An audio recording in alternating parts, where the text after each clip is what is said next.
શહેરી વિસ્તારના જે યુવાનોએ તેમજ માનવ સેવા ચેરિટેબલ ટ્રસ્ટ ભેગું થઈને તમને અને મને ભેગા કરવાનો જે અવસર ઉભો કર્યો છે, તેવા યુવાનો, વડીલો, માતા બહેનોના ચરણોમાં મારા તેમજ મારી આદિવાસી યુવા સમિતિના જય જોહાર અને રામ રામ.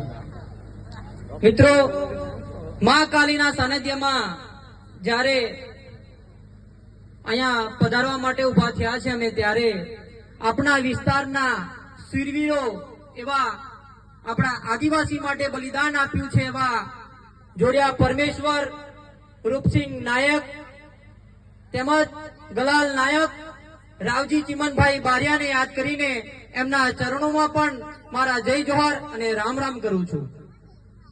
મિત્રો, જ્યારે આદિવાસી સમાજની વાત આવે તો આદિવાસી સમાજના સર્ટીથી જેમને નોકરી મેળવી છે અને આદિવાસી સમાજના સર્ટીથી જેમને રાજકીય નીતિની અંદર જેમને નાના મોટા પદો મેળવ્યા છે, એમને મારે આજે એક ટકોર કરવી છે કે જ્યારે આદિવાસી સમાજની જરૂર હોય ત્યારે તમે સમાજ સમાજ કરો છો, પણ જ્યારે સમાજની જરૂર હોય ત્યારે તમે કઈ ગાડીમાં સૂઈ રહ્યો છો?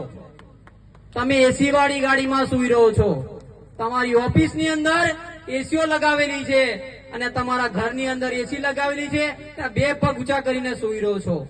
એટલા માટે આજે મારા યુવાનોને રોડ પર બેસી રહેવાનો વારો પણ આવી રહ્યો છે.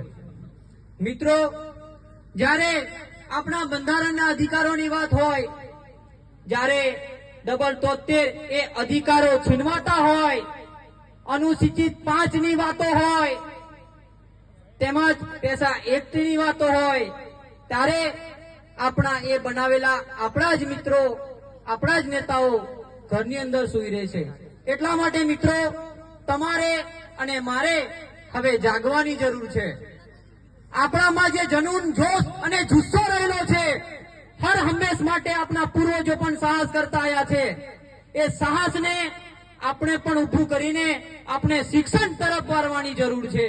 આપણે હર હંમેશા માટે શિક્ષણ તરફ વળીને એનું ચિંતન કરવાની જરૂર છે કે નહીં R1 બાઇક લઈને ફરવા માટે, કે નહીં ડીજે ની અંદર આખી રાત કૂદવા માટે. તમારા મગજની અંદર વાતો ઘૂસતી ના હોય તો તમે ઘુસાડી લો. જો આપણામાં શિક્ષણ નહીં હોય, આપણામાં આવડત નહીં હોય, આપણા વિચારોને આપણે બદલી નહીં શકીએ, તો આપણે આપણા ભવિષ્યને ક્યારે અને આપણા સમાજને સાચી દિશા બતાવી નહીં શકીએ. હમણાં વિજયભાઈએ મારું તીરકામઠું આપીને સ્વાગત કર્યું. હવે આ તીરકામઠાની લડાઈ નથી મિત્રો, હવે બુદ્ધિ અને સ્વાભિમાનની લડાઈ છે. પોતાની અંદર રહેલા જનૂનને જગાડતા શીખો. હવે મિત્રો, ઘણી તરફે ષડયંત્ર કરવામાં આવી રહ્યા છે.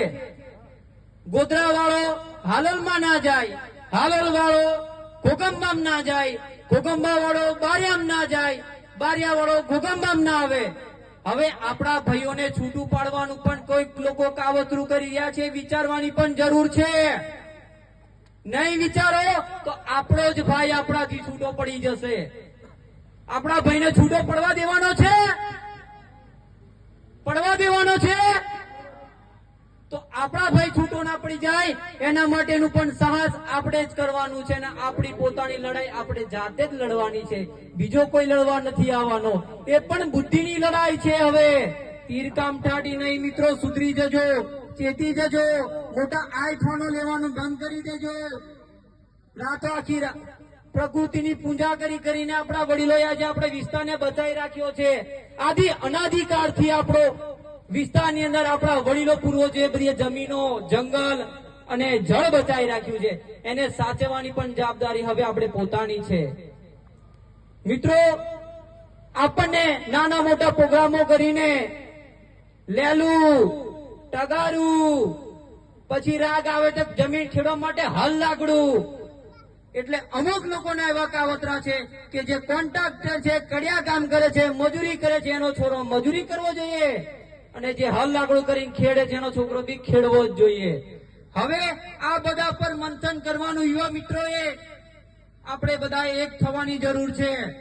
આપણે આપણા લોકોને પક્ષ પાર્ટીમાં કે ધંધ્ર સંપ્રદાયમાં વેચવાની કોઈ જરૂર નહીં. તમે તમારી રીતે સંપ્રદાયને માનજો, અમારે કોઈ જ વિરોધ નહીં. તમારે ચૂંટણી આવે જે પક્ષ પાર્ટી હોય એ, કોંગ્રેસ હોય, આમ આદમી પાર્ટી હોય, ભાજપ હોય, બાપ હોય ને આપ હોય, એ તમારે ઘેર, પણ સમાજ માટે જયારે વાત કરવાની આવે ને તો છાતી ઠોકીને બોલજો. તમારામાં એ જનૂન હોવું જરૂરી છે. પછી પાછળથી કહેતા નહીં કે હવે આપણે પૂરું, એમ હવે આપણે રોડ પર ઝંડા લઈ લઈને ઉભું રહેવાનો વારો ના આવે. એટલે અહીંયાથી દરેક મિત્રોને મારી એક નમ્ર અરજ છે, વડીલોના માર્ગદર્શનથી, માતા બહેનો અને મારા યુવાનોના સહકારથી આવનારી બધી લડાઈઓ બુદ્ધિથી વિચારીને લડવામાં આવશે.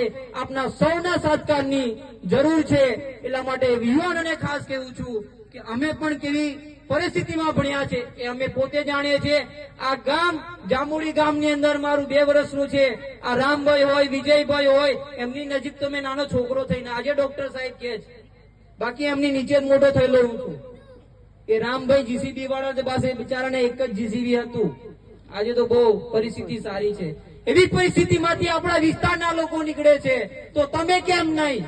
એટલે આ બધી ભજાગરા કરવાના બંધ કરી દેજો. આપણે સુધરવાની જરૂર છે.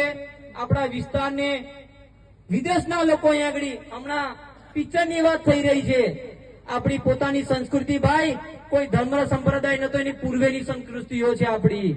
આપણા બાપ દાદાઓ પૂછતા આવેલા છે.